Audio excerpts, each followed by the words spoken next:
Olá, amigos da TV Justiça, já está começando mais uma edição do Direito Sem Fronteiras. Foi um conflito armado entre os anos 1950 e 53. Teve como pano de fundo a disputa geopolítica entre os Estados Unidos e a extinta União Soviética. A guerra entre Coreia do Sul e Coreia do Norte foi o primeiro conflito armado da Guerra Fria. 4 milhões de pessoas morreram, a maioria civis. Com o fim da guerra, as duas Coreias permaneceram divididas. O programa Direito Sem Fronteiras de hoje vai contar um pouco dessa história e como um simples encontro entre famílias tem tentado, pelo menos, reduzir a tensão na península. Vamos primeiramente assistir a uma reportagem que fala um pouco dessa história. Este senhor de 92 anos vive na Coreia do Sul com a segunda esposa.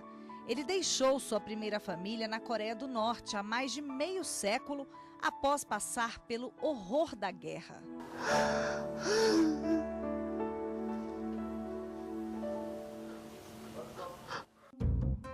Em 2015, coreanos, a maioria idosos, foram à Coreia do Norte para se reunir com parentes que não viam há mais de 60 anos. Esse é o segundo encontro do gênero, graças a um acordo assinado pelas duas Coreias em 2014. O reencontro dura 2 dias e não é permitido nenhum tipo de privacidade.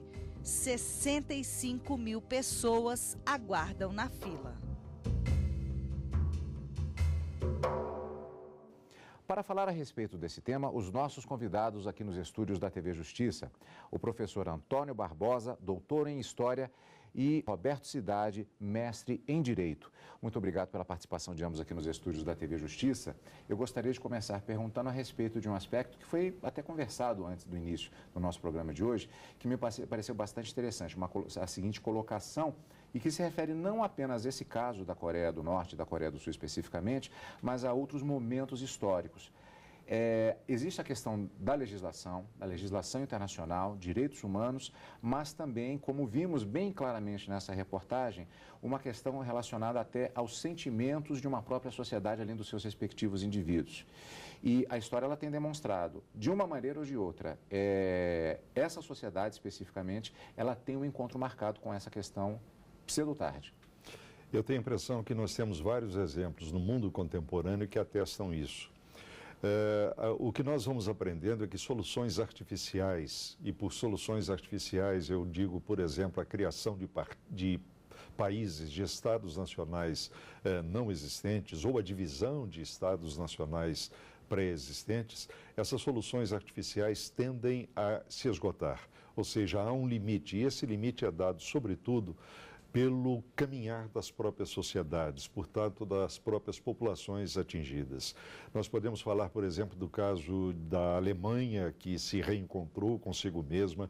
Nós poderíamos falar do caso do Vietnã, que foi dividido depois da Segunda Guerra Mundial e se reunificou. Como nós poderíamos falar de um exemplo diferente, como o da Iugoslávia, que, na verdade, era um Estado nacional multiétnico, multicultural e que acabou se desfazendo, se desfacelando. Ou seja, é quando os caminhos naturalmente perseguidos pela sociedade vão de encontro a decisões políticas que se mostram artificiais e que se mostram arbitrárias. Nesse sentido, eu, como historiador, imagino que chegará o dia em que as Coreias vão se reunificar. Para a sociedade, com relação a... Inicialmente, alguém pode imaginar que um encontro desse tipo, uma iniciativa desse tipo, ela pode ter um embasamento legal. Na verdade, se trataria, me parece, mais de uma iniciativa de ordem política, também envolvendo muitas vezes a questão até da propaganda dos respectivos regimes, seja o regime democrático, seja um regime como o da Coreia do Norte especificamente. Do ponto de vista do direito internacional, trata-se apenas de um tratado livre entre os dois países, talvez mais com objetivos políticos. Na verdade, esse fato específico não teria uma relevância jurídica tão grande para o direito internacional como um instrumento propriamente dito, né? Existe um acordo que é feito de forma bilateral de estados que são considerados, né, soberanos, podendo fazer aquilo que bem entenderem, e, a meu ver, mais como um gesto de boa vontade do que, eventualmente, uma busca efetiva para a reunificação, ou então até em busca do Tratado de Paz que não existe desde 1953. Né? Agora, se considerarmos, aprofundando um pouco mais a questão, por exemplo, das consequências relativas, talvez não ao encontro propriamente dito, mas à própria situação dessas famílias separadas por essa divisão dos dois países. Há que se considerar expectativas sob a perspectiva do direito internacional, por exemplo, com relação a direitos humanos, direitos dessas famílias? Bom, existem várias tentativas de implementação de direitos humanos, ajuda humanitária, né, e mesmo até que seja acompanhado o que acontece dentro da Coreia do Norte. De novo, como país soberano, ele tem a liberdade de permitir que isso aconteça ou não. Né? Todo mundo sabe que é um regime extremamente fechado para todas as questões da comunidade internacional, que repetidamente tenta, né, implementar políticas de direitos humanos para ajudar a população, questões envolvendo a questão da energia nuclear, não proliferação, etc. Né? Existe essa tentativa, existe a grande necessidade de apoio humanitário dessa população, mas infelizmente ela só pode ser aplicada efetivamente se o governo norte-coreano permitir. Caso contrário, não há o que ser feito. Não há o que ser feito. Há um outro aspecto que eu acho que deva ser considerado, que diz respeito ao próprio contexto histórico que nós estamos vivendo. Por mais singelas que sejam essas reuniões, por mais simples que sejam esses encontros entre familiares do sul e do norte da Coreia, isso só tem condição de acontecer no momento histórico que estamos vivendo hoje. Quando a Coreia foi dividida, em 1945, não haveria a menor possibilidade disso acontecer. Quando a Guerra da Coreia explode entre 50 e 53, estávamos no auge de um sistema internacional de poder bipolarizado, cuja imagem mais óbvia seria a Guerra Fria. Naquele contexto, isso seria absolutamente impossível de acontecer. Ora, o tempo passou, a história se transformou, as mudanças verificadas no mundo correram com uma celeridade que não se imaginava há 60, 70 anos, e isso torna possível o que eu vou chamar de emergência da opinião pública, a emergência dos interesses da própria sociedade, que começam a ser compreendidos pelos Estados, independentemente de serem governos democráticos, como o da Coreia do Sul, como de regimes rigorosamente anacrônicos, autoritários e totalitários, como o da Coreia do Norte. Eu acho que o fim da Guerra Fria, o fim da bipolaridade mundial, tornou isso possível. Nós podemos dizer que houve uma significativa mudança de paradigma durante esse período, a partir da perspectiva do direito internacional, que até possibilita, como disse o professor, esse tipo de encontro, esse tipo de iniciativa no campo internacional? Bom, hoje em dia a gente está numa era de comunicação, né, completamente absoluta. E apesar da Coreia do Norte ser extremamente fechada, obviamente ela tem representação na ONU, existe uma representação diplomática aqui no Brasil e, obviamente, eles têm informações, né, de como existe o pensamento a respeito da Coreia do Norte. E existe um jogo que a Coreia do Norte faz ao longo do tempo, onde ela prende em determinado momento e logo depois ela solta para ganhar alguma coisa. E fica nesse jogo praticamente de forma anual, onde existe uma sanção, ela abre mão de alguma coisa, logo em seguida ela vai e fecha, de novo fazendo alguma coisa para poder forçar de novo a tensão, né? Então, é por óbvio que essa é uma das formas em que a Coreia do Norte tem para dizer, eventualmente, que tem boa vontade diante da comunidade internacional, da pressão da comunidade internacional, para que ela se abra de alguma forma. Seja de uma maneira mínima como essa, seja de eventualmente aceitando profissionais da Agência Internacional de Energia Nuclear, por exemplo. Eu concordo plenamente com o que o Dr. Roberto falou e vou um pouquinho além. Eu acho que por mais fechado, por mais totalitário que seja o regime norte-coreano, ele tem consciência de que ele participa de uma comunidade internacional e que dela tem muita necessidade. Nós não podemos entender os problemas da Península Coreana se nós nos afastarmos da própria geopolítica que vigora no mundo contemporâneo. E, nesse caso, a China desempenha um papel preponderante. Aliás, na história da Coreia do Norte, a China sempre esteve presente. Para o telespectador entender o que eu quero dizer, a República Popular da China foi proclamada 1º de outubro de 49. Poucos meses depois começa a Guerra da Coreia com apoio direto e imediato da China, do novo governo comunista chinês, que mandou milhares e milhares de combatentes para entrar no território coreano. Neste momento que estamos vivendo agora, em 2016, a China se apresenta como um ator de primeira grandeza no cenário internacional e tudo leva a crer que ela tem projetos para ampliar essa sua posição e esse seu peso no cenário internacional para os próximos anos. Nesse sentido, ela vai continuar, não sei até quando, mas ela vai continuar dando um apoio, por mais sutil que seja, à Coreia do Norte. Mas existe um outro problema que eu gostaria de apresentar para o telespectador, sob o ponto de vista da história. E aí vai envolver a comunidade internacional a que o Dr. Roberto se referiu. Em 1933, Adolf Hitler chegou ao poder na Alemanha. Em 1936, ele já anexou a Áustria. Em 1938, ele convoca, não é ele que sai, ele convoca para Munique o Daladier, da França, e o Chamberlain, da Inglaterra, para comunicar a eles que o próximo passo seria anexar os Sudetos da Tchecoslováquia, ou seja, uma política expansionista, marcada pela força, etc. e tal. Daladier e Chamberlain aqueceram e disseram para suas respectivas sociedades que estavam praticando uma política de apaziguamento. Pois bem, em agosto de 1939, Hitler e Stalin assinam um pacto de não agressão. Uma semana depois começava a Segunda Guerra Mundial. Eu estou lembrando disso e vou tocar um outro exemplo. Quando François Mitterrand era presidente da França, ele fez uma visita absolutamente emblemática a Sarajevo, naquele conturbado mundo balcânico, explodindo uma guerra horrorosa. Ele fez questão de ir no mês de junho, não avisou a ninguém e em silêncio ele visitou determinados locais da cidade de Sarajevo. O que ele estava querendo dizer? Meu Deus, será que nenhum dirigente da Europa hoje, do mundo hoje, não conhece história? Será que não percebe que nessa mesma cidade, em 1914, começou uma carnificina que foi a Grande Guerra, a Primeira Guerra Mundial?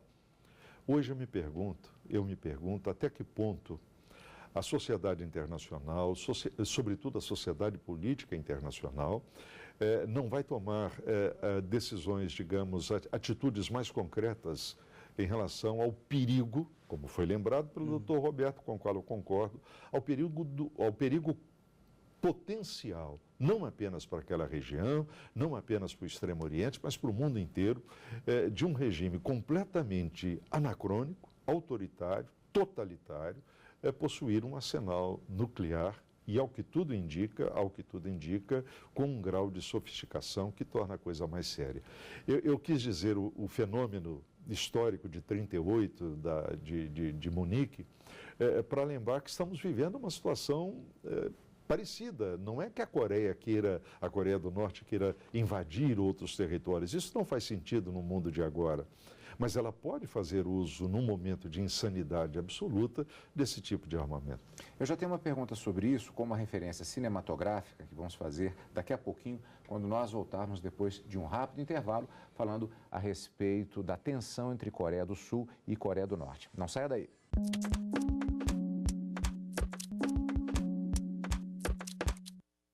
O Direito Sem Fronteiras retorna falando sobre a tensão militar entre as Coreias, que permanece até os dias de hoje, 63 anos após o armistício.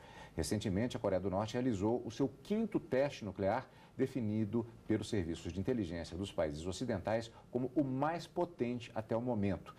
Nesse sentido, e considerando os aspectos que foram colocados por ambos nós entrevistados no nosso primeiro bloco do programa de hoje, e particularmente aquelas últimas questões colocadas pelo professor Antônio Barbosa, eu faria a seguinte pergunta em relação a esse jogo geopolítico que se apresenta. E fazendo uma referência cinematográfica, como eu disse, que provavelmente os mais novos não vão saber do que eu estou falando.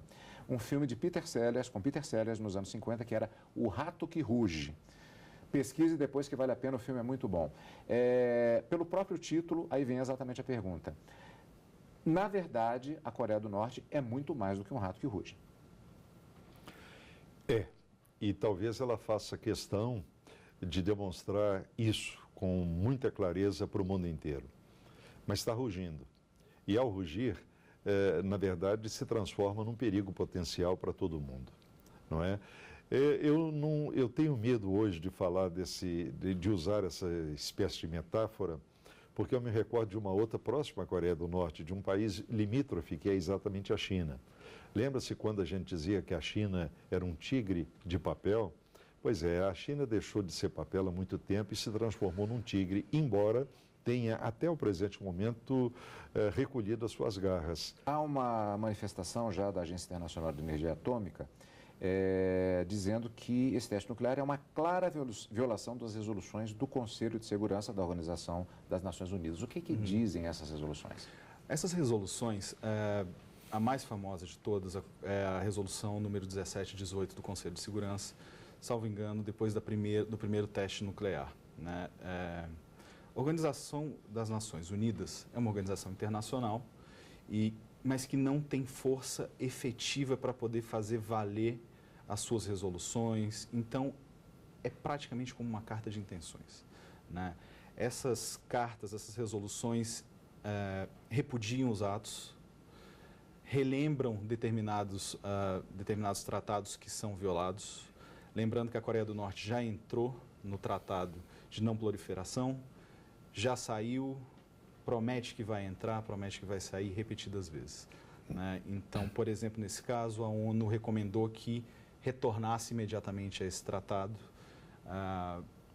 faz recomendação aos outros países para impor sanções, principalmente econômicas, porque se não são sanções econômicas, são sanções militares. E como já bem falado aqui anteriormente, né, é o rato que ruge, só que esse rato realmente tem dentes, né? Existe uma necessidade de ele demonstrar força, ainda mais agora, com a subida ao poder razoavelmente recente, né, do terceiro grande líder, que é muito novo e precisa, ao tempo todo, reafirmar que, de fato, tem poder para continuar esse regime, né? Mas não está recebendo absolutamente agora mais nenhum apoio internacional e, de fato, recebendo cada vez mais sanções. Agora, do ponto de vista ainda internacional, considerando inclusive o Tratado de Não Proliferação de Armas Nucleares e fazendo um link geopolítico, a questão, por exemplo, da Rússia, até que não tem se falado muito nas últimas semanas, não tem tido mais muitas novidades, talvez até felizmente, mas isso pode fazer, esse tipo de posicionamento, essa tensão pode gerar uma nova corrida armamentista, considerando-se coisas que acontecem, na verdade, do outro lado do mundo, a meio caminho do Ocidente. Eu estou falando especificamente da Rússia e também da própria China. Essa questão das armas nucleares, isso pode criar uma tensão que faça com que os dentes passem a ser novamente expostos de alguma forma, do ponto de vista do tratado internacional. Daqui a pouquinho vamos do ponto de vista histórico. O tratado, ele permite a utilização de energia nuclear para fins não militares, com restrições a pouquíssimos países para que tenham a permissão de manter esse armamento nuclear, e existem alguns países que possuem armamento nuclear que não são signatários. Os Estados Unidos já manteve armamento nuclear na Coreia do Sul, oficialmente até o início dos anos 90, né, onde existia uma negociação para que fosse feita a retirada por parte dos Estados Unidos e, de novo, mais um acordo para que a Coreia do Norte abrisse mão da busca nuclear armamentista, né? A Coreia do Norte, ela falou, ok, tudo bem, desde que vocês nos deem tecnologia nuclear não bélica. Por óbvio, ninguém aceitou isso porque não é um regime muito confiável, por assim dizer. Então, até o momento, oficialmente, não há mais armamentos nucleares na Coreia do Sul, como forma de proteção. No entanto, o governo americano mantém uma base militar com aproximadamente 30 mil militares americanos na Coreia do Sul, porque, afinal de contas, não existiu um tratado de paz. Juridicamente, ainda existe a guerra entre Coreia do Sul e Coreia do Norte, ainda é vigente segundo o direito internacional. Mas foi um armistício, não foi um tratado de paz. Exato. Mas eu não vislumbro uma possibilidade real de uma nova corrida armamentista. Já existe um número suficiente e bem razoável no mundo de armas nucleares, e apesar, né, de estar rugindo e existir esse desenvolvimento e busca por tecnologia nuclear, não vejo absolutamente nenhuma necessidade dos grandes países que ainda possuem armamentos nucleares buscarem, né, essa proliferação, né, diante da realidade que existe no mundo como um todo também, né? A Coreia do Norte é só um desses atores, um dos problemas que estão vigentes atualmente. Professor. Em relação a esses pontos que foram levantados aqui, Eu gostaria de comentar brevemente o seguinte. Em primeiro lugar, o aparente silêncio da Rússia em relação ao problema da Coreia do Norte. Eu tenho a impressão que a Rússia de Putin fez uma escolha, fez uma opção estratégica de julgar todas as suas forças no Oriente Médio. Haja vista a proteção que o regime russo dá à Síria de Bashar al-Assad, não é, numa área extremamente conflagrada.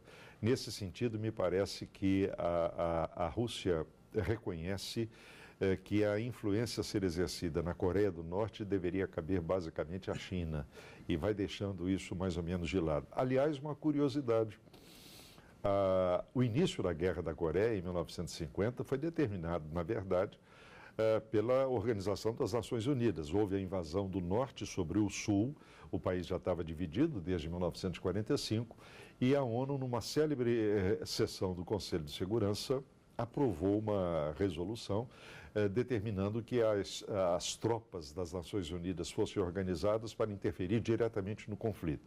O detalhe, e esse é que chama a atenção de muita gente, é que essa resolução foi aprovada por unanimidade. Foram 9 votos. E por que isso aconteceu?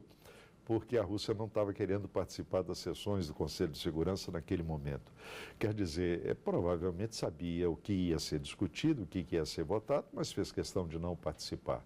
Em tese, oficialmente, este absenteísmo russo soviético na famosa sessão do Conselho de Segurança se deu pelo fato de que o Conselho não ter admitido a troca das Chinas, ou seja, a saída da China de Taiwan, a China nacionalista, e a entrada da República Popular da China.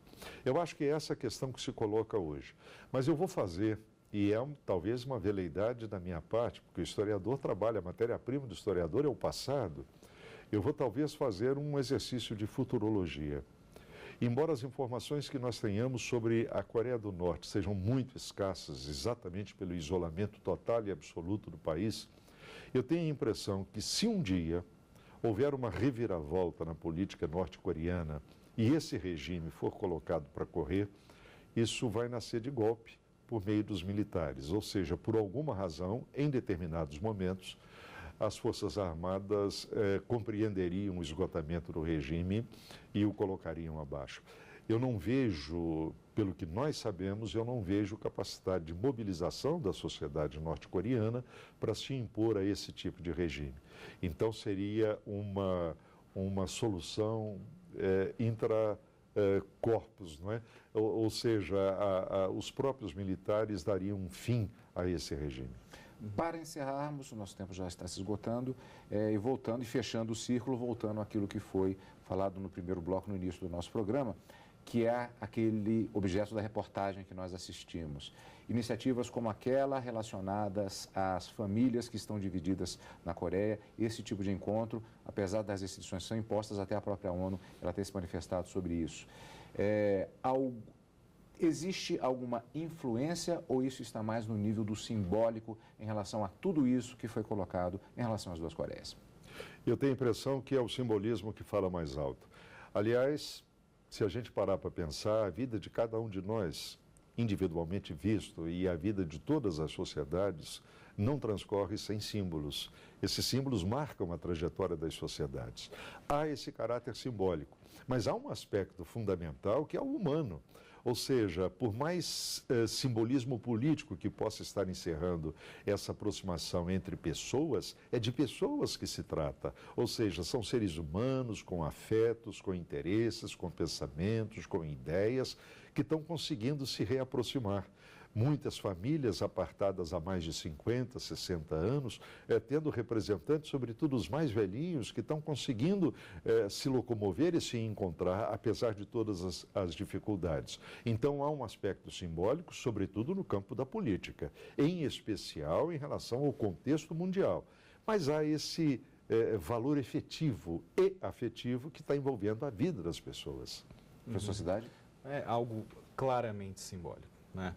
E vendo da perspectiva jurídica, imagino que seria a forma, né, de angariar boa vontade e, eventualmente, ajuda humanitária para dentro do Estado. Bom, O tema é fascinante, muitas perguntas sempre podem ser feitas, mas nós nunca esgotamos, é claro, nenhum tema. A ideia é sempre repassar um pouco para os nossos amigos telespectadores, um pouco desta realidade na nossa missão aqui da TV Justiça. Muito obrigado pela participação de ambos, a gente vai ficando por aqui hoje. Conversamos sobre a permanente crise entre as duas Coreias, a tentativa de reaproximação dos familiares que foram separados durante a guerra há mais de meio século.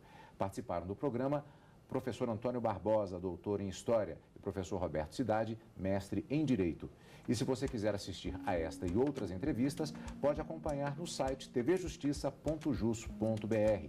Mande também um e-mail para direitosemfronteiras@stf.jus.br. Até o próximo encontro. Tchau.